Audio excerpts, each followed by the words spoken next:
This is A Story of Sorts, the podcast mostly about bookish stuff. Footnotes. Hello everyone and welcome to another bonus episode. I am Karina Pereira, as usual here to be your host today and talk about the books that I have read in April and one specific book that I just got yesterday after months of waiting called A Curse of Roses. So let's begin. April was another very good reading month. I have noticed that as the months go by, I've been reading less books or fewer books because January was a great reading month. It was the month that I've read the most, but I'm still going strong and honestly not complaining about the quantity of books that I've been managing to read. I'm very happy that I don't have a reading block like I had last year when the pandemic hit. And once again, it was a fantastic month with amazing reads. So once again, you're going to hear a lot of, I really recommend this book and I really like this book because I am terrible at reviewing books, as you have noticed by now, but I'm very good at telling you if I really like them or if I didn't really like them. So there we go. I started the month with another short story collection, this time The Secret Lives of Church Ladies by Deesha Philyaw, that I saw coming around my timeline on Instagram quite often. And it really perked up my curiosity because so many people said nice things about it. And to be honest, I think the hype is justified. Again, it's very difficult for me to talk about short stories. It's even more difficult than a whole novel because there are so many characters and so many small details in it. But The Secret Lives of Church Ladies is super well written. I think the characters are very cunning and they are all quite complicated in their own way, but on the other hand, it's also very funny, which is terrible, but there are certain situations that are so bad and so terrible that it actually becomes a bit comic. So if you're looking for short stories and if you would like to get into the genre, or if you really like short stories and you haven't picked up this one yet, I highly recommend it. I did say I was going to say this. The next book was The Dig by Cynan Jones, and it was my second book by the writer. I've read it, I think, back in January, The Long Dry by him, and it was a book that had no little tiny sliver of joy throughout. The whole story goes from, or it kind of starts with a cow that disappears, and throughout, bad things, very small bad things happen. And with The Dig, I actually like The Long Dry better than The Dig, but the same mood, environment, sphere that you can find in The Long Dry and that relationship with the nature, that is also very noticeable and like the center of The Dig. And once again, even though it is a very sad story, I think it is even maybe more terrible than the other one. It just punches you in the gut over and over again, but it's very well made, very written in a very clever way. And again, I didn't like it as much as The Long Dry, but I still want to read more stuff by Cynan Jones because he just got this atmosphere in his books that I don't understand how he manages to pass that onto the page over and over again, and it's really good. The Naomi Letters by Rachel Mennies. I was, like I said last month, trying to read more and more poetry because I really like poetry, and it's a bit of a shame that I stopped reading poetry, but poetry is also not an easy thing to read because it doesn't start in one point and end in one point. Poems can be completely unrelated to each other. But this one, The Naomi Letters, was again very beautifully written. It's a collection of letters, love letters, basically written by this woman to Naomi. It's a little bit over a year, I think, if I am not mistaken, because basically the poems all have, like, there is a date and then there are the poems. And it talks about insomnia, it talks about, trigger warning, suicide, it talks about love and loss. So it's also a sapphic piece of work. Even though it is very sad, it's also very deep. And I really liked it. The next book was probably my favorite book of the month, even though I really liked The Secret Lives of Church Ladies, and it was Pachinko. I listened to it in audio form, and it's actually something that I had on my to be read for quite a while, and then I found out a few days ago that I had that book, I think for for a few years already. I'm not really sure when the book came out. Actually, let me check that. The book came out in 2017, and I think that I probably heard something about the book at the time, and I got the book, and then I absolutely forgot about it, and only found that I had a print a few days ago, like I said. But I am very happy that I listened to this as in audio form, and it's such a good book. Like, the writing is so good, but also it actually talks about a part of history, or in a sense a side of history, that I know nothing about.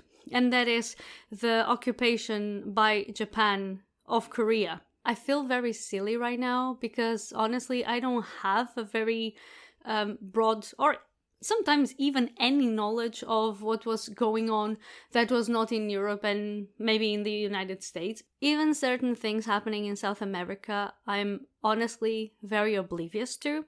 So I had no idea about this. I had no idea about this occupation of Japan, occupation of Korea by Japan. And I learned a lot. I learned a lot about the way Korean people were treated in Japan at the time. And like, this is a very long book, and it's a book that goes across generations. So it starts with the mother of this girl, like the parents actually of this girl, and then it kind of goes with the girl along from Korea to Japan.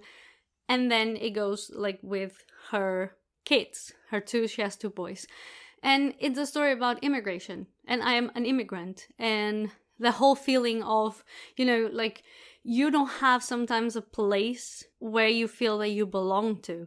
Because you really like this new life that you have, or at least there are parts of this new life that you have in another country that are very good and nice. And you used to belong to this country where you were born in, but you haven't lived there for so many years that you know that if you would go back, there would be a bit of a cultural shock as well. So you're kind of like in this limbo up to a point in which you don't really belong. You weren't born. It's not your culture. It's not your blood. The place you are at right now. But the place you were born is also not a place you would like to go back to. And it's also not something that you relate to deeply anymore. So I really liked this bit about it and to see those feelings about immigration on the page. But also the story of the characters, each and every single character that is basically at some point like a main character in the story. It's really well made and well thought out. I am just, if you're thinking about reading this book and you don't really know if you would like it, I really loved it. And again, because it's historical fiction, I think the value of it is also so high. Like I've learned so many things, and it made me very curious to know more about this side of the story. And I actually picked up another book that I've finished now in the month of May that I'll talk about later, which is The Mermaid of Jeju. And it also talks a little bit about this and about this side of the story, about the wars going on, etc. So I really, really like Pachinko.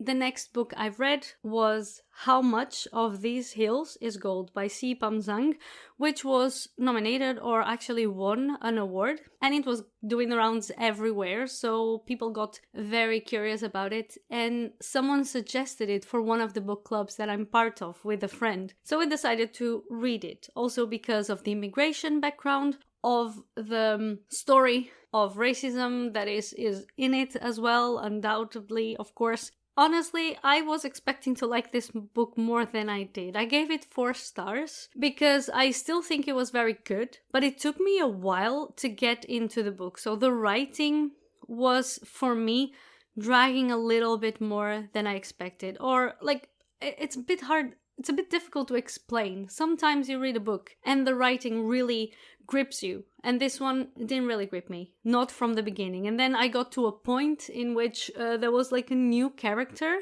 talking about their own experience, and after that I found that I read the book a lot faster, but it took a while for me to get there. And again, a little bit like Pachinko, this is a story about emigration, but in this case is about, there's one person in the story that immigrates to the United States. You see a little bit of that immigration, you don't see the rest, but the main story talks about the 2 children of those 2 people who were born in the United States. But because they look a certain way, people don't think that they belong to the United States. The thing is, those two children have never known anything else. They don't know the land where their parents or one of their parents came from.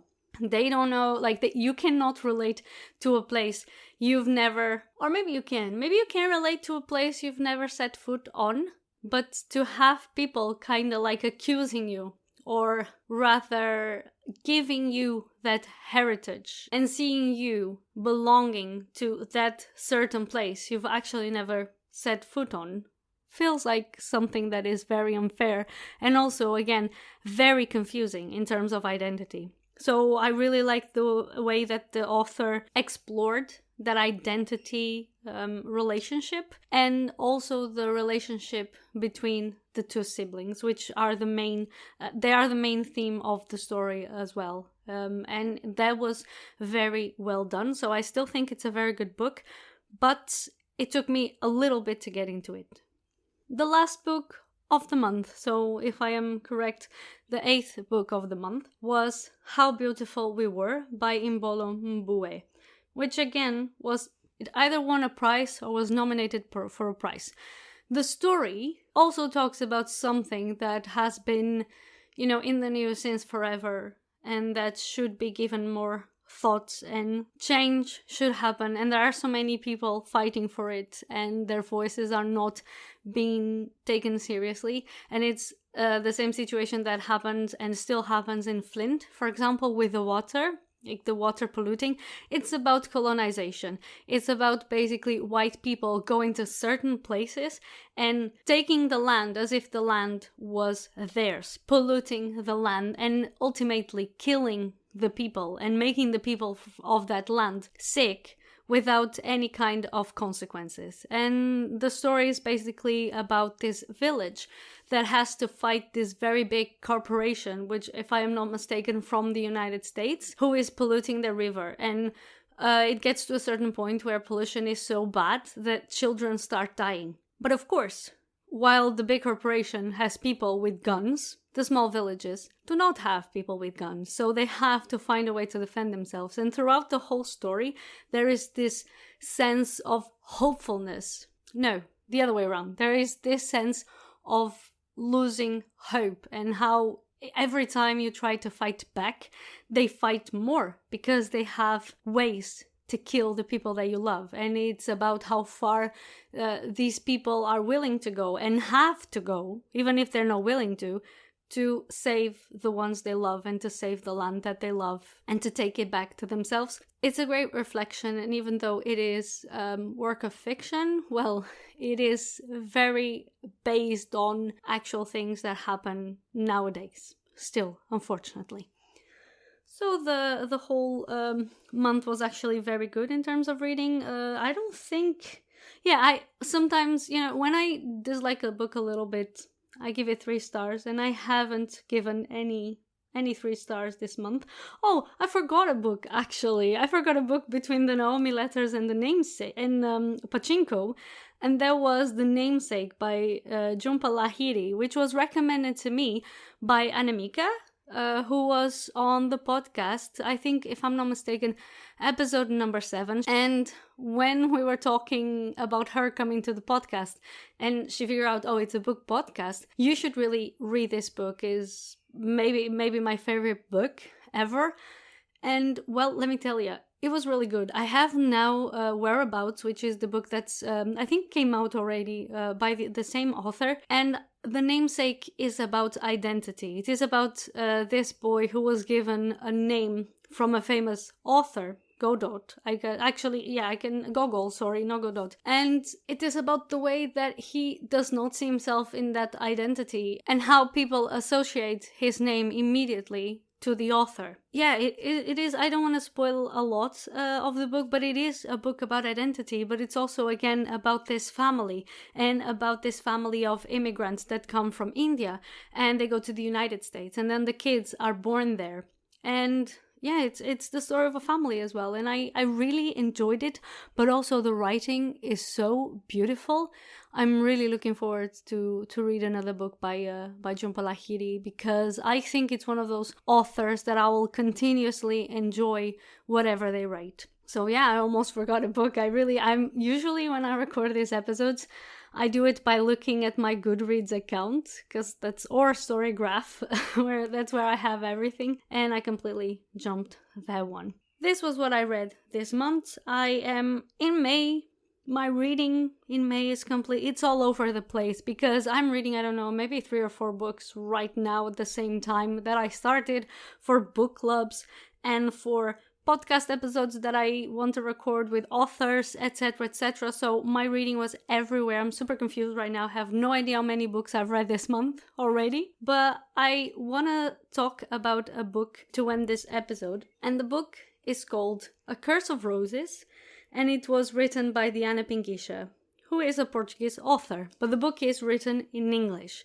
And I want to talk about this book because, first of all, it took a while for me to get the book here in the Netherlands. I ordered it via Bos and de Jong, which is the bookstore I work at, the indie bookstore I work at. And the first time around, the order was cancelled, and then it took, I think, a little bit over a month, because with Brexit and COVID, unfortunately, books that come from the United States or UK are taking a long time to arrive here, at least 3-4 weeks, unfortunately, which is, it's a bit complicated sometimes to clients who they want to order certain books in English, but if those books are not very well known, then it takes a while to get there. But I got this book finally yesterday in the mail. It was the last book that I got before going on a book buying ban. That I promised this year I wouldn't buy any other books, and so far it's been good. I've been buying a few books for book clubs, because that was like the deal. I wasn't going to buy any books except for book clubs. It's been okay. So this was the last book that I ordered after the book buying ban.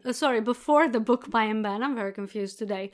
And the reason why I wanted it's because A Curse of Roses is a book that talks about a very famous Portuguese legend. The Portuguese legend is about this queen, Saint Isabel, that she was a very good queen. And she wanted to help the people. She wanted to help the poor. So she used to take food with her to give to the poor. But her husband, as far as I can remember, King Dom Dinis, he didn't want her to do that. So one time, basically she's going in the street with bread. She had the bread hidden. And then he stops her on her way, and he asks her, "My queen, what do you have there?"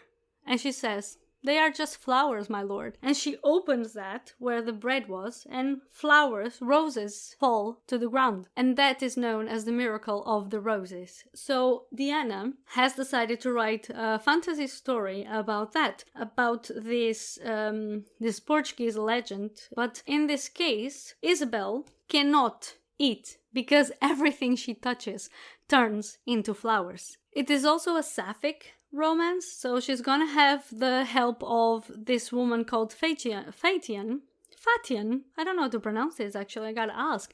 But she's gonna have the help of this woman who is going to help her control her magic. So you can use your magic for good. You can feed the people if you can turn the flowers into food, the same way that you turn food into flowers. Because this is becoming a problem for Isabel, because she can't eat.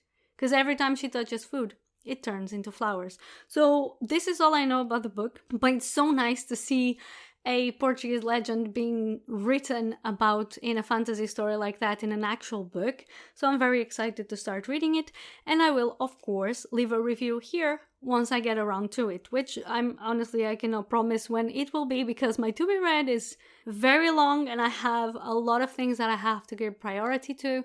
Which is fine. This year has been okay. I promise I wasn't going to stress out myself with my reads, and I am not. So you will hear from me again shortly, very, very soon, with an interview with another author or book lover, and you'll get a new bonus episode next month with the books that I've read in May. Don't forget that if you want to reach out to me, you can simply come to Instagram and DM me. That's the fastest way because that's where I am most active. But all my contacts are at linktree/Karina Pereira, or if you want links more directed to the podcast, you can find them at linktree/A Story of Sorts. I'll talk to you all very soon. and thank you for listening.